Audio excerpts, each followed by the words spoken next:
Sebelum nonton, jangan lupa like, subscribe, follow. Terima kasih. Assalamualaikum, jumpa lagi di channel Lia di Kanada. Nah, di video kali ini aku mau share tentang gimana sih caranya kalau kita mau daftar nikah ke KUA. Dan di video kali ini aku mau ngejelasin tentang step-stepnya gimana sih supaya kita nggak bolak-balik ngurusnya. Oke, sebelum itu kalian jangan lupa dulu dong like videonya, jangan lupa subscribe channel Lia di Kanada, dan jangan lupa follow Instagram aku, dan jangan lupa share video ini ke teman-teman kalian, mudah-mudahan bisa bermanfaat.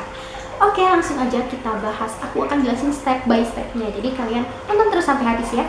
Langkah pertama, kalian harus datang ke kantor kelurahan di tempat kalian untuk meminta form belum pernah menikah dan form N1. Tidak perlu membawa berkas apapun, minta saja kepada petugas kelurahan. Setelah itu kalian isi formnya dan jangan lupa diberi materai 6.000 dan ditandatangani. Setelah selesai, langkah kedua, kita langsung ke rumah Pak RT untuk meminta surat pengantar untuk mengurus surat pernikahan. Dan jangan lupa minta stempel RW untuk kedua form yang tadi kita minta dari kelurahan. Setelah selesai dari RT, kita langsung ke RW. Dari RW itu kita minta cap untuk form surat pengantar RW, terusnya form belum pernah menikah sama form N1. Oke, kelar langkah ketiga ke Pak RW. Pada tahun 2020, salah satu syarat untuk menikah itu kita harus punya sertifikat layak nikah. Nah, sertifikat ini didapat dari Puskesmas. Langkah keempat, kita langsung ke Puskesmas membawa fotokopi KTP dan surat pengantar RT RW yang tadi kita dapatkan, yang aslinya kita bawa. Langkah selanjutnya ke Puskesmas. Aku akan jelasin gimana sih step by stepnya untuk kita mendapatkan surat sertifikat layak nikah. Kita ke Puskesmas kecamatan tempat kita tinggal sesuai dengan KTP ya. Oke, setelah itu kita minta tolong ke petugasnya untuk diarahkan ke Policatin, yaitu ke pendaftaran dulu, terus nanti kita ke Policatin untuk membuat surat sertifikat layak menikah. Setelah itu nanti kita akan diarahkan ke polinya. Oke, tinggal nunggu dipanggil. Nah, nanti kita bakalan ditanya-tanya mengenai kapan tanggal nikah, terusnya tinggi, berat badan, dan tensi. Setelah itu kita menunggu lagi untuk masuk ke Policatinnya. Setelah nama kita dipanggil, kita masuk ke ruang Policatin, dan di ruangan itu kita akan diberikan konseling dan diberikan surat keterangan untuk melakukan cek lab, cek darah ya. Nah, di Policatin itu kita akan ditanya-tanya dan menjawab beberapa pertanyaan dari si bidannya itu. Kayak contohnya nih, apakah kalian pernah berhubungan suami istri sebelumnya? Dan ini harus jawab jujur. Terusnya, apakah kalian pernah menggunakan jarum suntik secara bersamaan? Kayak gitu-gitu deh pokoknya, yang itu harus dijawab jujur. Kita juga disuruh menjawab beberapa pertanyaan, kayak contohnya nih, apakah kalian menderita sering pusing akhir-akhir ini, kayak gitu-gitu deh pokoknya. Nanti akan dibantu juga sama petugasnya. Setelah itu kita langsung ke lab cek darah. Setelah cek darah kita balik lagi ke Policatin. Habis itu nanti kita, kalau cewek akan diberikan imunisasi tetanus, tapi kalau cowok udah selesai sampai di situ dan tinggal nunggu hasil sertifikat keluar. Nah, sertifikatnya ini keluar biasanya 1 hari atau sampai 2 hari gitu. Nah, kelar sertifikatnya, tinggal di fotokopi nanti untuk buat kita bawa ke kelurahan. Dan masa berlaku sertifikat ini adalah 1 bulan dari tanggal membuat. Jadi kalau misalnya kalian nikah tanggal 30 Januari, jadi kalian harus membuat sertifikat itu di tanggal 30 Desember. Jadi berlaku 1 bulan. Nah, kalau misalnya kalian membuat misalnya di tanggal 1, misalnya kalian nikah tanggal 30 Januari, terus kalian bikin 1 November, itu bakalan ditolak sama pihak Puskesmas. Kapan waktu yang tepat kalau kita mau ngurus surat nikah? Gitu. Kapan sih daftarnya? Biar kita nggak terlalu terburu-buru juga atau terlalu kelamaan juga. Nah, misalnya biasanya kalau kita mengurus surat itu 2 bulan sebelum acara atau 1 bulan sebelum acara. Bisa juga sih 3 bulan, cuman kayaknya terlalu lama. Karena proses untuk pendaftaran ke KUA ini sangat cepat ya, nggak membutuhkan waktu yang lama asalkan kita juga cepat gitu. Dari prosesnya itu cepat, nggak nunda-nunda. Itu aku kemarin cuma 3 hari. Nah, tapi kalau misalnya kita dari ke RT dulu, besoknya lagi ke sini, besoknya ke sini, itu akan membutuhkan waktu yang lama, kurang lebih ya seminggu lah. Tapi kalau misalnya kita bikin terlalu mepet 1 bulan sebelum hari H, akhirnya tuh kita deg-degan gitu ya kan, itu dapat atau enggak di jam yang kita mau atau di tanggal yang kita mau. Nah bisa juga 2 bulan sebelum acara gitu ya, dan tapi nanti ke puskesmasnya bilang jangan tanggal pas kita nikah gitu. Pasti akan ditolak kalau kayak gitu. Nah oke, lanjut kita step selanjutnya setelah dari puskesmas.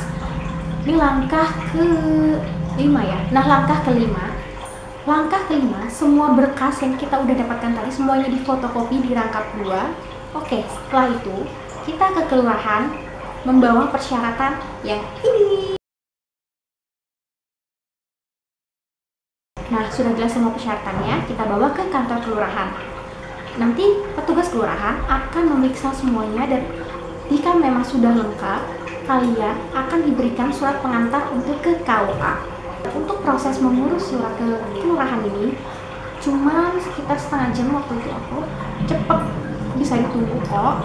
Nah, setelah itu kalau misalnya kalian berkasnya sudah lengkap semua, jangan lupa difotokopi lagi. Nah, setelah berkas semua dari kelurahan ada, RT RW semuanya udah lengkap, kalian tinggal ke KUA. Kalau misalnya kalian menikah di beda kecamatan, jadi contohnya seperti ini, misalnya si cewek ini kecamatannya Cilandak, si cowok kecamatannya Jagakarsa.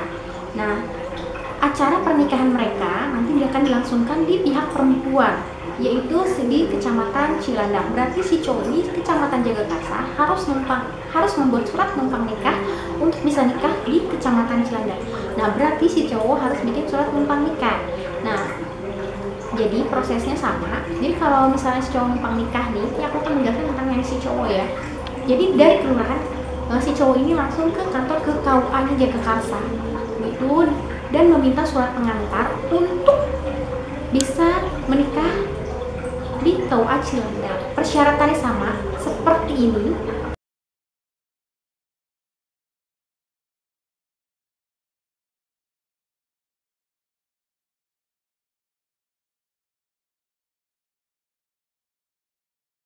Nah, setelah itu surat pengantar dari KUA Jagakarsa selesai, berkas cowok ini disatukan dengan berkas si cewek gitu.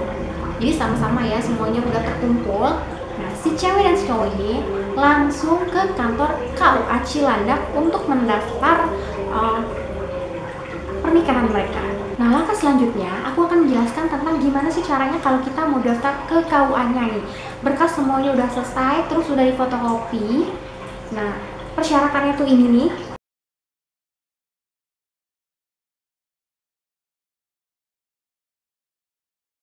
Kalian cek lagi udah lengkap semua atau belum. Nah, setelah lengkap, kalian tinggal pasangan pengantin ini datang ke kantor KUA, tempat nantinya akan melaksanakan pernikahan atau acaranya ya. Misalnya di kecamatan A, berarti kalian harus ke KUA A gitu. Nah, membawa berkas yang tadi kalian udah siapkan, berikan kepada petugas. Nanti kalian akan diberikan form untuk mengisi, itu form N3 namanya, persetujuan mempelai. Nanti kalian isinya tuh biodata si cewek, biodata si cowok, orang tua, dan wali. Jadi harus dipersiapkan itu. Setelah itu nanti kalian akan diberikan form pengisian lagi yang berisi kayak mas kawinnya tuh apa. Jadi kalian harus tentukan dulu mas kawinnya apa. Nanti berkas kalian akan diperiksa oleh pihak KUA, ada yang kurang atau tidak. Setelah semuanya udah diisi, itu sudah diperiksa, nanti berkas kalian akan dibawa ke penghulu. Nah, jadi si calon pengantin ini akan ditanya-tanya sama si penghulu, udah siap kah? Terus ya, udah dipersiapkan semuanya kah? Gitu. Terus berkas-berkas dicek lagi, dikonfirmasi lagi kepada si calon pengantin sudah benar semua ini nama-namanya supaya tidak ada kesalahan. Setelah itu kalian jangan lupa kalau memang nikahnya di luar KUA akan dikenakan biaya kas negara sebesar 600.000. Nah, tapi kalau misalnya kalian nikahnya di KUA-nya langsung di kantornya, itu tidak ada biaya, gratis. Dan untuk pembayaran uang kas negara ini bisa melalui bank yang bekerja sama nanti dengan KUA. Nanti kalian akan diberikan kode billingnya untuk membayar, atau mereka juga masih menerima untuk bayar cash gitu. Tapi mereka juga nggak memaksakan kalau kita mau bayar ke bank, silahkan. Udah, simpel banget. Kalau misalnya nanti ada kekurangan atau perubahan saksi atau apa, nanti bisa langsung ke kantor KUA-nya. Nah, nanti juga akan dijadwalkan konseling. Kalau kalian mau ada konseling itu nanti dijadwalkan tanggalnya sama si pihak KUA. Dan untuk konseling ini via Zoom karena masih pandemi corona ya gitu. Dan untuk prosesnya ini cepet banget, nggak usah pakai calo kalau menurut aku ya, karena kalau kita pakai nyuruh orang itu biayanya lumayan. Kita datang pagi-pagi aja nih, kantor kelurahan, kantor puskesmas, kantor KUA setengah 8 pagi itu udah buka. Jadi kalian nggak perlu cuti-cuti kalau misalnya kalian kerja gitu kan, datang pagi-pagi aja. Sebentar doang kok, aku 3 hari selesai sambil kerja. Udah gitu aja. Simple, nggak perlu ngeluarin biaya banyak juga, bisa menghemat, dan uang yang ada bisa dipakai, uang yang tadinya kalau kita mau pakai calo bisa buat keperluan yang lain. Oke, sekian dulu videonya, semoga bermanfaat. Jangan lupa kalian like, komen, subscribe channel Diari Kanada. Aku makin semangat bikin videonya. Jangan lupa share video ini ke teman-teman kalian. Semoga bermanfaat. Wassalamualaikum warahmatullahi wabarakatuh. Bye bye.